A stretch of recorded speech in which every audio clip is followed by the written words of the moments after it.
भैया ये गली से जाना रे। अच्छा, ये गली से आना भैया, ये गली से जाना रे। साड़ी वाला तेरा तो सलवार वाला मेरा रे।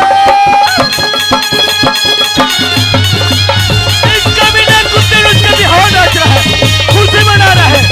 नाच ले बेटा, कभी नहीं नाचा है, कभी नहीं। नाच ले कुत्ते, कभी नहीं नाचा है, कभी नहीं। नाच ले बेटा, कुत्ते तरह कूद ले बेटा। ले कुत्ते, इसका बिहाव नाच रहा है, खुशी मना रहा है और गाँव को आत्मा को जला रहा है, कभी नहीं।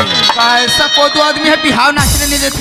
तो टूरी बिहाव हो गया, जा नाक में चूना लगा काबिल। अच्छा हवलदार, एक काम करना, जी साहब। जहाँ से बुद्धूराम को पकड़ के लाना। ठीक है साहब। ठीक है, उसको पकड़ के लाना। अरे बुद्धूराम, जी साहब। आपको साहब बुला रहे हैं, आइए। ये साहब बुद्धूराम। हाँ साहब। देखो बुद्धूराम जी साहब।